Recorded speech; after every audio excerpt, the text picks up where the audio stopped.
Good morning friends. आज हम चर्चा कर रहे हैं बीए भाग द्वितीय सामाजिक अनुसंधान की पद्धतियां, और उसमें हमने चैप्टर लिया है अवलोकन। अवलोकन के परिप्रेक्ष्य में हमारी ये तीसरी मुलाकात है। और आज के इस वीडियो में हम ये जानने समझने का प्रयास करेंगे कि अवलोकन के कितने प्रकार हैं, यानी अवलोकन के प्रकारों पे हम चर्चा करेंगे। मैंने मेरे पिछले वीडियो में आपसे बताया था कि अवलोकन के 3 प्रकार हैं: अनियंत्रित अवलोकन, नियंत्रित अवलोकन और सामूहिक अवलोकन। पहले हम चर्चा करते हैं अनियंत्रित अवलोकन। अनियंत्रित अवलोकन से अर्थ है कि हम सामाजिक घटनाओं का अध्ययन नियंत्रित और अनियंत्रित दोनों प्रकार के अवलोकनों को द्वारा कर सकते हैं। अनियंत्रित अवलोकन में अवलोकनकर्ता एवं अवलोकन किए जाने वाले समूह दोनों में से किसी पर भी किसी प्रकार का नियंत्रण नहीं रखा जाता। अवलोकनकर्ता घटनाओं का उनके वास्तविक एवं स्वाभाविक रूप से ही अध्ययन करता है। अनियंत्रित अवलोकन में किसी प्रकार की विशेष संरचना, औपचारिकता एवं नियोजन नहीं होता। इसके एक साधारण क्रिया होने के कारण गुडेहाट इसे साधारण अवलोकन, जहॉट और कुक इसे असंरचित अवलोकन, स्वतंत्र अवलोकन इसे अनौपचारिक अवलोकन, अनिर्देशित अवलोकन भी कहते हैं। सामाजिक अनुसंधान के क्षेत्र में अनियंत्रित अवलोकन एक प्राचीन विधि है। इस बात को प्रकट करते हुए गुडे एवं हार्ट कहते हैं कि सामाजिक संबंधों के विषय में मनुष्य के पास जो कुछ भी ज्ञान है उसका अधिकांश भाग अनियंत्रित अवलोकन के द्वारा ही प्राप्त किया गया है, चाहे वह सहभागी हो या असहभागी। यानी कहने का तात्पर्य यह हुआ कि अनियंत्रित अवलोकन में घटनाएं जिस रूप में गठित हो रही है उनका उसी रूप में सहज स्वाभाविक अध्ययन किया जाएगा, और जो अवलोकन करता उस घटना का अध्ययन करने के लिए जा रहा है उस पर भी किसी प्रकार का कोई प्रतिबंध या किसी प्रकार की कोई रेस्ट्रिक्ट नहीं करेंगे। हम उसको स्वतंत्र रूप से, निर्भीक रूप से अध्ययन करने की स्वतंत्रता होगी। और इस अनियंत्रित अवलोकन का ही पहला और महत्वपूर्ण प्रकार है सहभागी अवलोकन, पार्टिसिपेंट ऑब्जर्वेशन। सन 1924 में लिंडमैन ने अपनी पुस्तक सोशल डिस्कवरी में सर्वप्रथम सहभागी अवलोकन शब्द का प्रयोग किया। उन्होंने अनुसूची और प्रश्नावली के द्वारा किए जाने वाले अध्ययनों की कमियों एवं सहभागी अवलोकन की उपयोगिता के संदर्भ में लोगों का ध्यान आकर्षित किया। लिंडमैन ने सहभागी अवलोकन के संदर्भ में लिखा है कि सहभागी अवलोकन इस सिद्धांत पर आधारित है कि किसी घटना का निर्वचन तभी करीब करीब शुद्ध हो सकता है जब वह बाह्य तथा आंतरिक दृष्टिकोण से मिलकर बना हो। इस प्रकार उस व्यक्ति का दृष्टिकोण जिसने घटना में भाग लिया तथा जिसकी इच्छाएं तथा स्वार्थ उसमें किसी न किसी रूप में निहित थे, उस व्यक्ति के दृष्टिकोण से निश्चय ही कहीं अधिक यथार्थ व भिन्न होगा, जो सहभागी न होकर केवल ऊपरी या दृष्टा या विवेचनकर्ता के रूप में रहता है। अब बात करेंगे हम सहभागी अवलोकन का अर्थ एवं परिभाषा। सहभागी अवलोकन करने के लिए अवलोकनकर्ता उस समूह अथवा समुदाय में जाके रहने लगता है जिनकी सामाजिक घटनाओं का वह अध्ययन करना चाहता है। वह लोगों की दैनिक एवं अन्य सभी क्रियाओं में भाग लेता है और उनका निरीक्षण भी करता है। इसमें अवलोकनकर्ता को समूह के लोग अपना लेते हैं और वे उसे अपना एक सदस्य समझने लगते हैं। इस प्रकार अध्ययनकर्ता अस्थायी रूप से समूह का आंतरिक व्यक्ति बन जाता है। सहभागी अवलोकन को परिभाषित करते हुए गुडे एवं हार्ट लिखते हैं इस कार्य प्रणाली का उस समय प्रयोग किया जाता है जब अनुसंधानकर्ता अपने को इस प्रकार छिपा लेता है कि वह समूह के एक सदस्य के रूप में स्वीकार कर लिया जाता है। पीवी यंग लिखते हैं कि अनियंत्रित अवलोकन का प्रयोग करने वाला सहभागी अवलोकनकर्ता साधारणतया उस समूह के जीवन में रहता है तथा भाग लेता है जिसका कि वह अध्ययन करना चाहता है। पीएच मान ने सहभागी अवलोकन पे अपने विचार व्यक्त करते हुए कहा है कि सहभागी अवलोकन का तात्पर्य एक ऐसी दशा से है जिसमें अवलोकनकर्ता अध्ययन किए जाने वाले समूह की सभी सामान्य गतिविधियों में स्वयं भी भाग लेता है।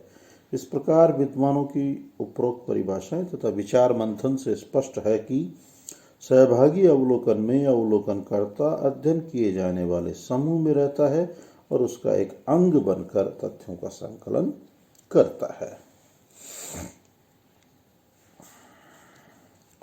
अब बात करेंगे हम सहभागी अवलोकन के गुण कि सहभागी अवलोकन की क्या क्या मेरिट्स हैं, अध्ययन के क्षेत्र में हम इसको क्यों अपनाते हैं, इसकी ऐसी ऐसी खास क्या क्या कैरेक्टरिस्टिक हैं, उनको मेरिट्स को अब हम जांचने की प्रयास करेंगे। उनमें पहला है विस्तृत सूचनाएं, वाइडर इंफॉर्मेशंस। इस विधि में अध्ययनकर्ता समूह की सभी गतिविधियों में भाग लेता है अतः उनके बारे में विस्तृत सूचनाएं संकलित कर सकता है। इतनी विस्तृत सूचनाएं प्रश्नावली, अनुसूची, साक्षात्कार अथवा अन्य विधियों से ज्ञात नहीं की जा सकती, वो लंबे समय तक साथ रहता है ना। दूसरा है सूक्ष्म एवं गहन अध्ययन, माइन्यूट एंड इंटेंसिव स्टडी। इस अध्ययन विधि में अध्ययनकर्ता स्वयं घटनास्थल पर उपस्थित होता है और समूह के जीवन में भाग लेता है अतः वह समूह के बारे में छोटी से छोटी बातों का भी गहराई से अध्ययन कर लेता है। इस विधि की गहनता एवं सूक्ष्मता को प्रकट करते हुए ज़हौद एवं कुक लिखते हैं, सक्रिय सहभागिता उन सूचना स्रोतों के द्वारा खोलती है जो अन्यथा बंद ही रह सकते हैं। तीसरा है प्रत्यक्ष अध्ययन, डायरेक्ट स्टडी। इस विधि में अवलोकनकर्ता सामाजिक व्यवहारों का प्रत्यक्ष रूप से अध्ययन करता है अतः उनकी जानकारी अधिक सही एवं वैज्ञानिक होती है।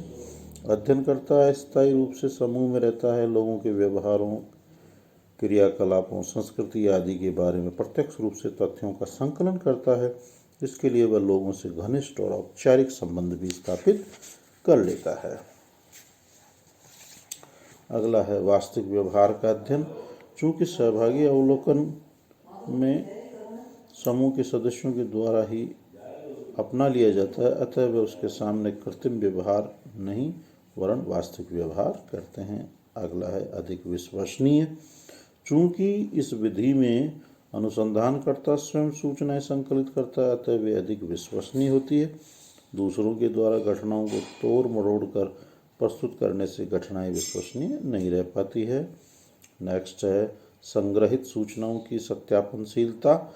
इस विधि में अवलोकनकर्ता द्वारा संग्रहित सूचनाओं की सत्यता की जांच भी कर ली जाती है क्योंकि अध्ययनकर्ता स्वयं समुदाय की गतिविधियों में भाग लेता है अतः आशंका होने पर पुनः ऐसी परिस्थितियां आने पर वह तथ्यों को पुनर्परीक्षण कर सकता है।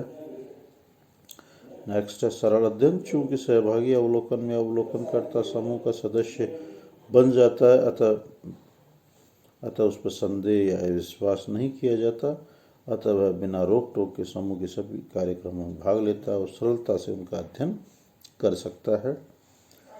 अगला है अध्ययनकर्ता की कुशलता में वृद्धि। एक लंबे समय तक समूह में रहने एवं उनकी क्रियाओं में भाग लेने के कारण अध्ययनकर्ता अनुभवी एवं कुशल हो जाता है।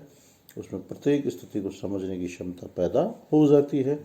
और अंतिम है स्वयं अवलोकनकर्ता सामूहिक जीवन का एक दर्पण। सहभागी अवलोकनकर्ता स्थानीय समूह के साथ इतना घुल मिल जाता है कि वह स्वयं भी समूह के अन्य सदस्यों की भांति व्यवहार करने लगता है। उसका व्यवहार अवलोकित किए गए समूह का प्रतिनिधित्व करता है अतः उसके व्यवहार से ही समूह के बारे में कई सूचनाएं प्रकट हो जाती है। उपयुक्त गुणों के अतिरिक्त सहभागी अवलोकन के कुछ अन्य गुण भी है, जैसे इसमें उत्तरदाताओं की संवेगात्मक स्थितियों को सरलता से समझा जा सकता है। अवलोकनकर्ता संवेदनशील प्रश्नों के उत्तर ज्ञात कर सकता है। इसमें भावनात्मक एवं गुणात्मक तथ्यों का विश्लेषण सरलता से किया जा सकता है। संग्रहित सूचनाओं को अंकित करना सरल है। इसमें अवलोकनकर्ता की निगाहें अधिक सूक्ष्म एवं पैनी हो जाती है। और अंतिम है, कम समय में इस विधि के द्वारा अधिक विश्वसनीय जानकारियाँ प्राप्त की जा सकती है।